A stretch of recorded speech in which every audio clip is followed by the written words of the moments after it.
I did hours of research, literally combing the internet for articles from CBS, ESPN, RotoWire, Sports Ethos, my home, NBC Sports Roto World, right? Twitter feeds. I watched tons of YouTube videos. I spent countless hours so you don't have to. I'm doing the work for you. And in this episode, we're going to lock in to prepare you for week 15 of the fantasy basketball season. We believe every NBA fan that plays fantasy football should also play fantasy basketball. It's playoff time, and the road to Vegas goes through San Francisco and Baltimore. BetOnline is your number one source for playoff football odds, stats, trends, and lines, with everything from point spreads to hundreds of player performance props. Head to BetOnline today to stay updated on all the action. BetOnline, where the game starts. So, a lot is happening in the fantasy basketball world. Like, the biggest thing is a bunch of injured players, right? People that we've been waiting for. You've had them in your IR. Some of you guys only have one IR spot. You got a one IR spot league, please drop it in the comments and let me create a video on TikTok for your league commissioner to beg him to just convince him to have additional injured reserve spots. So we got coming back from injury, we just had Cade Cunningham, which is amazing. If you follow the channel, you know how high I am on Cade Cunningham. Also, we have an exciting return for Mr. Evan Mobley. He's going to be coming back early in week 15. I believe Monday they are saying he might be coming back. And then someone that I'm kind of on the fence about, not really sure, but I do have him in a couple of spots. And I'm talking about my man Cameron's arch nemesis, Ben Simmons. Ben Simmons is returning. I believe he's probable for Monday, so we might see him in action as early as Monday. So it's a lot happening. We also had a bunch of injuries. Julius Randle has a dislocated shoulder, which is like terrible news for Knicks fans, for basketball fans, and for fantasy managers who invested in Julius Randle this season. So it's heartbreaking. But speaking of hearts, we do have the heart attack, aka Josh Hart, hitting the scene. He will be one of the people that we talk about a little later on in the show. So before we dig into all of that, I want to go ahead and share with you our schedule just to kind of lay out the framework for what to expect this week. So for week 15, we have a busy week, a super busy week. Not much streaming action happening, so you really want to pay attention and prepare accordingly. With that said, for week 15, on Monday, we have 12 games, an action-packed slate. Tuesday, 5 games, Wednesday, 10, Thursday, 4, Friday, 10 games, Saturday, 6 games, Sunday, 9 games. And then we have the 4-game teams that have 4 games in week 15. We have Boston, Charlotte, Cleveland, Denver, Houston, Indiana, the Clippers, Lakers, Memphis Grizzlies, Miami Heat, Milwaukee Bucks, Minnesota, Knicks, Thunder, Orlando Magic, Philadelphia 76ers, the Suns, the Trailblazers, Sacramento, the Spurs, Utah, and Washington. And then for our 3-game teams, we have Atlanta, Brooklyn, Chicago, Dallas, Detroit, the Golden State Warriors, the Pels, the New Orleans Pelicans, and the Toronto Raptors. Next, let's talk about the back-to-backs. On Monday and Tuesday, we have a back-to-back for Boston, LA, the Knicks, Philly, and Utah. On Tuesday and Wednesday, we have the Chicago Bulls with the back-to-back. Wednesday and Thursday, we have Cleveland with the back-to-back. Thursday and Friday, we have Indiana, Memphis with a back-to-back. Then we have the Friday and Saturday back-to-back with, that's a lot of back-to-backs. I feel like Drake out in these streets. It's like my show is turning into a daggone Drake cover concert. I'm going back to back. Okay, Friday and Saturday, we have Atlanta, Golden State, Sacramento, and the Spurs. Saturday and Sunday, we just have Milwaukee with the back-to-back. Then we have the pseudo back-to-backs. As I explain every week, a pseudo back-to-back is not necessarily the days being back-to-back like a Thursday and Friday and Saturday, but they're 2 days that actually sandwich a game in the middle that you're unable to stream, right? That you're unable to stream. Thus the term pseudo back-to-back. It's almost like a back-to-back. So the Tuesday and Thursday back-to-back, because you can't stream on Wednesday, but you can stream on Tuesday and Thursday. For those teams, it's Boston, Indiana, the Lakers, the Knicks, the Sixers, and Utah. Then we have a Thursday and Saturday pseudo back-to-back. We got Cleveland, the Lakers again, New York Knicks, and Philadelphia 76ers. And then we're going to talk about the teams with the best schedules. We talk about quality games all the time. Quality games are the games that fall in the days where you're able to stream. Basically, the term streaming in fantasy basketball is when you are cycling in players daily and weekly to fill in roster spots. So in fantasy basketball, some days you probably see that your league mate might have 8 players playing where you only have 4. And you're thinking to yourself, man, that's not fair. I don't think that's not right, right? Well, this is what streaming is for. This is for you to kind of supplement, those gaps in your roster by cycling in players. So identify the worst bottom 2 people on your roster, and those are the people that you would drop and just fill in with streamable players. So for the 3 quality games, we have Boston, Indiana, the Lakers, the Knicks, the Sixers, and the Jazz. For 1 quality game in Week 15, we have Charlotte, Denver, Houston, the Clippers, Miami Heat, Minnesota, the Thunder, Magic, Suns, Portland Trailblazers, the Kings, and the Spurs. And the days that you can stream, very important, write this one down. Tuesday, Thursday, and Saturday. Those are the days that you want to target for streaming. So pay attention this week, because it's going to be super busy and you're not going to have a lot of opportunity to stream. So you want to make sure you're taking advantage of those streaming days, Tuesday, Thursday, and Saturday.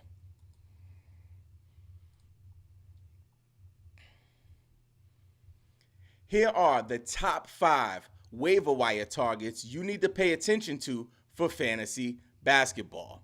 So I talked about it a little earlier on, man. The whole situation with Julius Randle going down is heartbreaking, right? It's heartbreaking for the New York Knicks fan base, for fantasy basketball managers, and just basketball fans. Your man was killing. The Knicks are doing as good as they've done in years. But when we have an injury in fantasy, that means an opportunity is being created for someone else. And I believe that the person that will get the most out of this situation of Julius Randle being out is going to be my man, Josh Hart, the heartbreaker, the heartbreak kid, right? From the heartland. Like, it's going all the way down. Like, come on, man. If he is available on your waiver wire, go grab him now. Like, pause the video, pause the podcast, make sure you go get him right now. He is currently rostered in only 31.7% of ESPN leagues. He is also, in the last 7 days, averaging 7 rebounds a game, which is great, and 1 steal per game. One thing that's really important to know is that he had standalone value anyway, right? So Josh Hart is not someone who, because Julius Randle got injured, all of a sudden he became relevant. He's been relevant and been kind of a fringe, rosterable type of player. Sometimes he gets dropped, depending on the size of your league. If you're in a deeper league, maybe he's been on a roster. But if he's available in a standard 12-team roster, 10-team roster, even an 8-team roster, I would go ahead and grab him just to see what happens, because chances are he will get into the starting lineup with the injury to Julius Randle. He doesn't necessarily play the power forward, right? But I think they'll move things around, and he does have the ability, even though he's a small guy, to play the small forward. He's been known to play the 3. So it's really important that you take advantage when injuries occur to figure out who's the next man up. And in this case, I believe the person we really want to focus on for the waiver wire this week is Josh Hart. So next up, the next player I want to talk about is someone that, honestly, I've been waiting to talk about. I haven't mentioned him in any of the shows in terms of picking him up, but I probably talked about him and his brother during the offseason. Somebody that I was targeting in many of my drafts with my later picks. I was trying to grab him and his brother. And no, I'm not talking about LaMelo Ball and Lonzo Ball, where they do that at, right? I'm not doing that. Of course, I'm talking about none other than one part of the Thompson twin duo. My man, welcome to the show, Amin Thompson. Amin Thompson, in the last 7 days, has averaged 21 minutes per game. I always talk about it. It's a stat that maybe we don't highlight enough in this space, where people talk about usage, they talk about the stats that they have, the stocks, the blocks, the steals, the points, all of that. But just basic minutes, right? Minutes equal production. And him going from 16.5 minutes per game on the season up to 21 points is a very, very good sign, right? This is the kind of signal that would lead to something special happening, especially in a team, where the coach rewards good play. So he don't care who you are, how long you've been around, like how old you are. As long as you're playing well, you'll get the minutes. So in the last 7 days, he's averaged 21 minutes, but also 9.8 points, 6.5 rebounds, 4.3 assists. And check this out, y'all. 1.5 steals per game. You know how I feel about defensive stats. Like, that's where it's at. You know what I'm saying? It's some of the hardest stats to get. And also in points leagues, in most scoring systems, they're heavily weighted. You know what I'm saying? They are more valuable than a point if you're rocking with traditional scoring systems. So go ahead and grab them, see how it goes. And I'm hoping that we can finally get what we've seen down here in the Atlanta area where I'm based. What he did in OTE was like remarkable and brought a lot of buzz to the city. And I'm excited to see what he does if given the opportunity. The next player we want to talk about is somebody that be raging. Like, he be out here, you know what I'm saying, acting like he's in a mosh pit at a daggone Wu-Tang concert, blood on his eyes. He looked like a professional wrestler. I'm talking about none other than my man, Isaiah Stewart from the Detroit Pistons. So over the last 7 days, Isaiah Stewart has been cooking with hot grease. Talking bacon grease. Like hot, bubbling bacon grease. No avocado oil, no coconut oil, no vegetable oil. Just like animal fat. Like, that's what I'm talking about, like the real deal. So in the last 7 days, he's averaged 13.7 points per game, 7.7 rebounds, 2 assists, 1 steal, and there's more.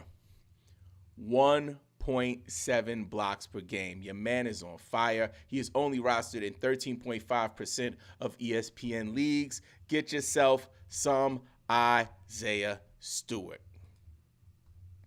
Next up is somebody that I've been, again, waiting for. Like, he's been on this show before, but it hasn't been because of this. Like, he is officially coming into his own, and the recent trades that his team did kind of led to this,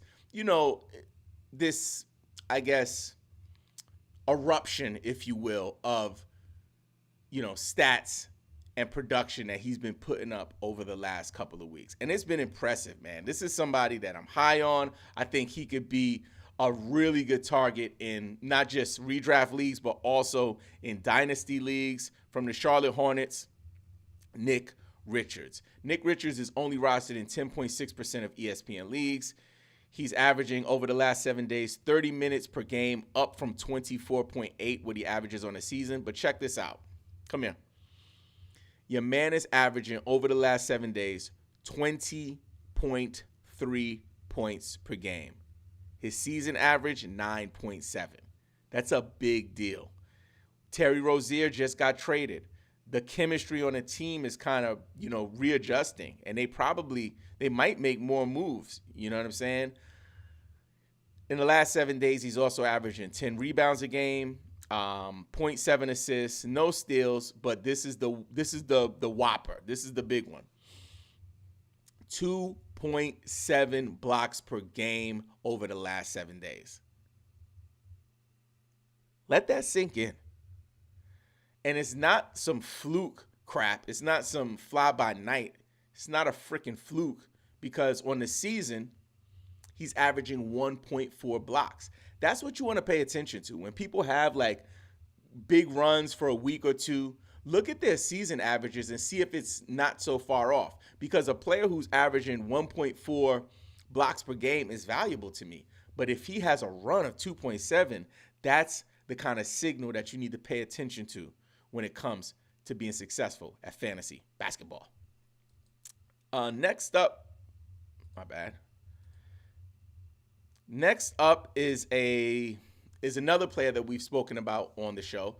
Somebody who we've been waiting for him to really come out of his shell and be the player that we believe he can be. And he's in a system where there are a lot of older guys, legendary Hall of Fame guys who kind of run the show and have the keys to the car. But he's making a claim that, hey, I'm the next guy up, and he's producing on that type of level from the Golden State Warriors. I'm talking about my man, Jonathan Kuminga. Just like Nick Richards, he's been cooking. Over the last 7 days, check this out. 34 minutes a game, up from 24 minutes a game. 26 points per game. Folks, the top is off. Boobies is out. Hair blowing in the wind. Your man Kuminga is here. 26 points a game. Jeez. But he's averaging 14.5 on the season, which is still valuable. 7 rebounds a game. 2.3 assists per game. Check this out. 1.3 steals per game. So he is actually like flaming, like flamethrower out here. He's like daggone Eminem in the booth on daggone Slim Shady first album. It's the Slim Shady EP. Like, he's out here. Slim Shady LP, I should say. Like, your man is spitting fire. And listen, Jordan Poole, we thought Jordan Poole was going to be the person to kind of take the baton. Clearly not the case. He's in the cut with the baddies, so that's not going to happen. But Kuminga's looking focused, so I would grab him up to see what happens.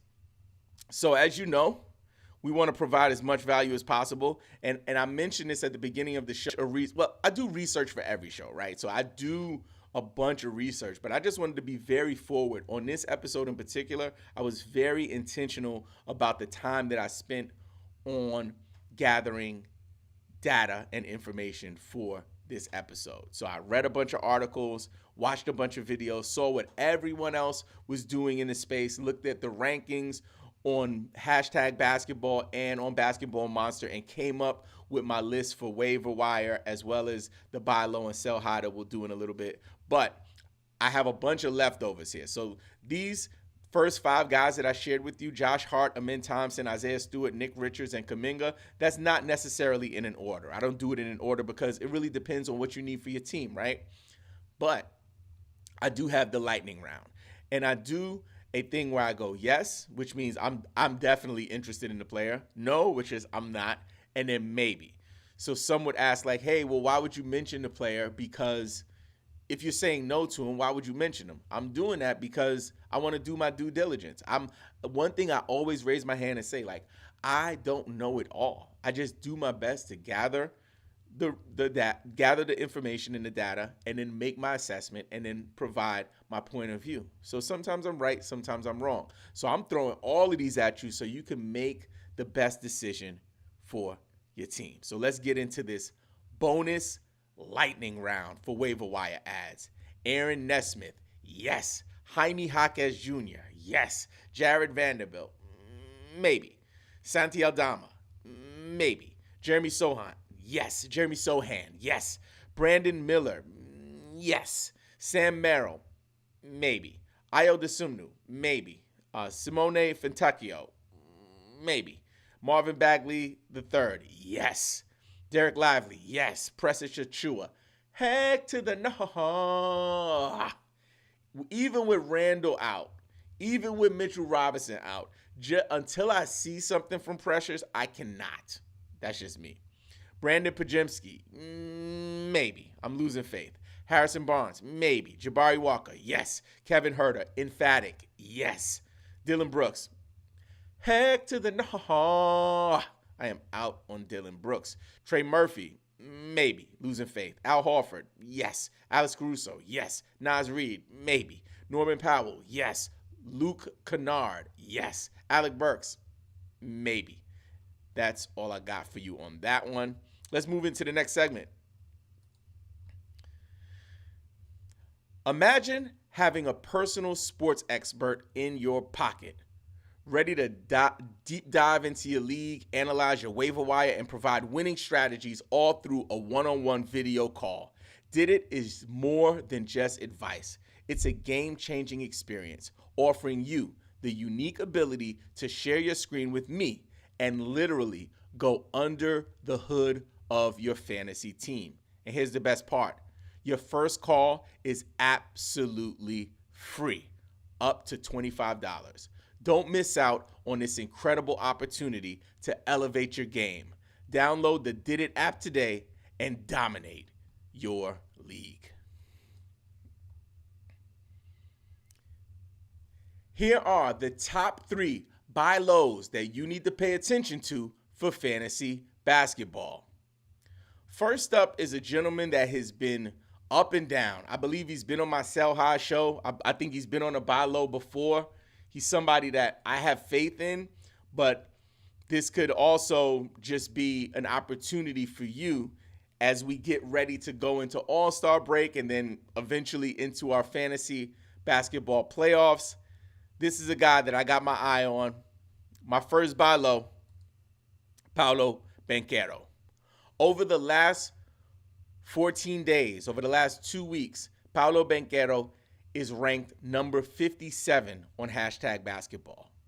But on the season, he's ranked number 31. So people are looking at him based on his last 2 weeks, and they're like, he's kind of stinking up the joint. And I'm not going to hold you. He might continue to stink up the joint. But that's a risk I'm willing to take, especially in points league. So if you have a manager in your league who's panicking about Paolo, this will be an opportunity to buy low. The next player we're going to talk about, I believe this is his debut on the show. He's playing in the Atlanta area, somebody that I am fond of for fantasy. And I believe he's also been the talk in some trade rumors. So there's some talks there. There have been talks about him maybe getting moved from Atlanta, but that remains to be seen. I'm talking about your man and mine, Trae Young. Over the last 2 weeks, Trae has been ranked number 20 according to hashtag basketball. And on the season, he's ranked 12th. So he's been stinking up the joint according to his standards, right? Being top 20 in a points league is great. It's not bad. But he's been in the top 10 at some points this season, and now he's actually ranked number 12. So this could be an opportunity to buy low on Trae Young. The next player we want to go over is someone that, man, like I wish I was higher on him in the offseason. I had some other guys ahead of him, but honestly, he has definitely lived up to the expectations that a lot of the folks in the fantasy basketball community had for him, and I think he's going to be a dominant force on the glass for years to come. The gentleman that I'm talking about from the Detroit Pistons is Jalen Duren. Jalen Duren over the last 2 weeks has been ranked number 80. On the season, he's ranked 68. So he's been underperforming according to what he's done this season, especially if you're in a category league and you're looking for rebounds. If you are a category league player and you have that category where you win some weeks and you lose another and you're like fringe with it, you're not so confident, and it's rebounding, this is the kind of buy low target that could shift that. This man is grabbing 20, 16. Like on the season, he's averaging 11.6 rebounds per game, 13.8 points per game, 2.5 assists, and zero point 0.9 blocks. Like super, super valuable, and he is underperforming according to his stats. And that's the top three. So this is super important. I've talked about it the last couple of weeks, but I got to really drive this home. You need to be a two-way player in fantasy. You need to be a two-way player. On the offensive end, you need to subscribe to the YouTube channel. On defense, we need you to listen to the audio podcast, and if you can, please leave us a review. It's one of the most important things. We spend hours and hours creating content for you so you can win your championship for free. And what we'd like you to do is be a part of the team, but play on both sides of the ball. We need you to be a two-way player. Offense, subscribe to the YouTube channel. Defense, listen to the audio podcast. Here are the top 5 sell highs you need to pay attention to for fantasy basketball. The first player I want to talk about is someone that has been kind of in a daggone stinky bucket of hot dog water for most of the season. There was some hope for his team to kind of get it together, but they haven't done so quite yet. I'm talking about my man from the Memphis Grizzlies, Jaren Jackson Jr. Over the last 2 weeks, Jaren Jackson Jr. has been ranked 22 according to hashtag basketball points leagues. And on the season, he's 42. So over the last 2 weeks, he's been 22. On the season, he's 42. I don't know what's going to happen when Bane comes back. Let me have a quick sip.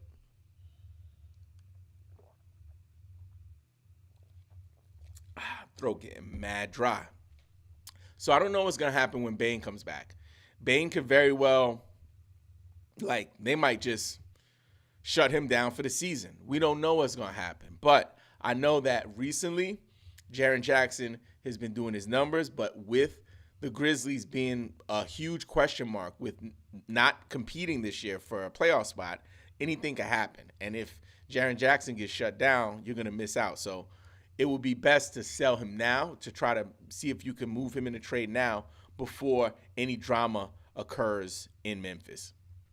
The next player we want to talk about, I believe it is also a debut for him, especially in these categories, only the best of the best. And this is somebody that I've not been high on in years, but he is going off. I'm talking about from the Utah Jazz, Colin Sexton. Over the last 2 weeks, he's ranked number 35. On the season, he's ranked 104, y'all. Come on, man. I'm going to keep it a stack. I watched him play. He looked good. But I would, if I could, get some kind of an upgrade, I would definitely move him or even include him in a big package. Ayo.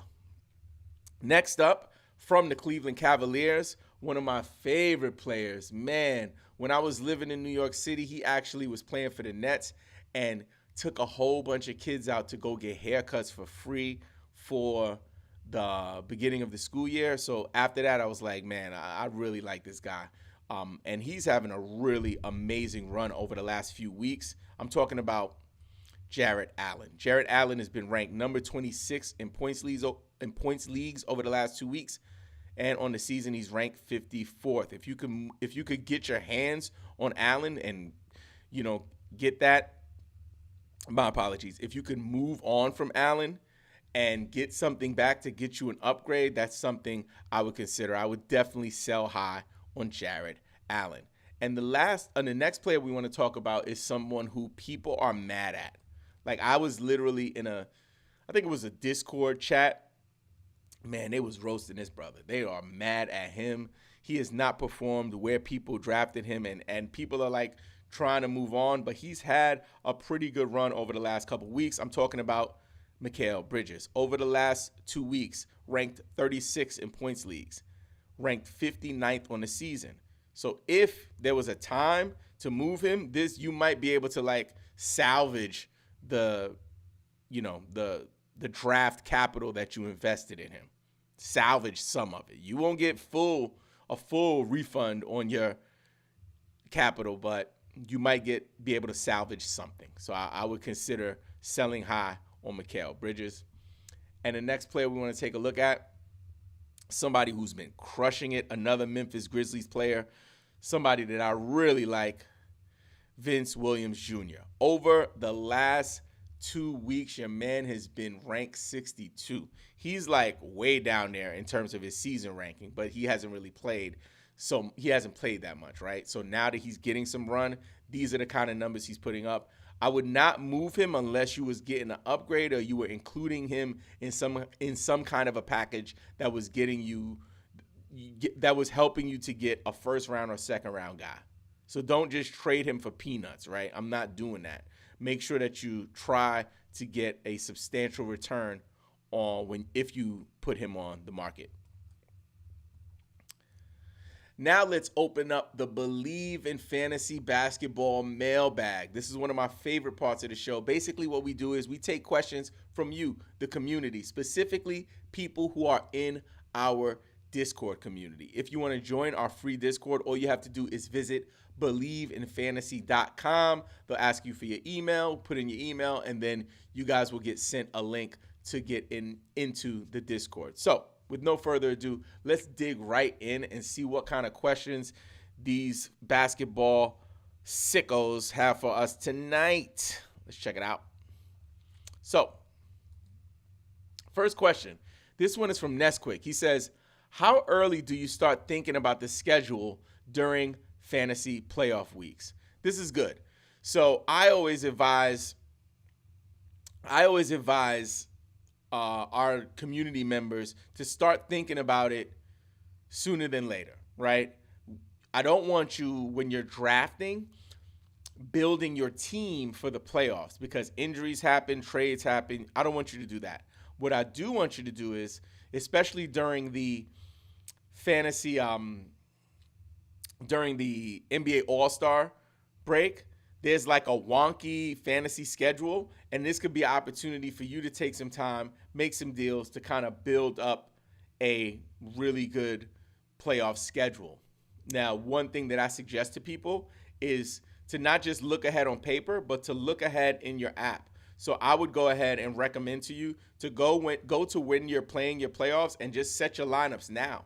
And you can look at your lineups and kind of get a feel. And also, you're like preparing yourself mentally for the most important part of the season. Some people have great regular seasons, but they don't put the energy and time into the playoffs, and then they lose their championship. So I would recommend doing it. You can start now. Like, just go start setting your lineups for those weeks to kind of get an idea of what you're going to be dealing with and working with.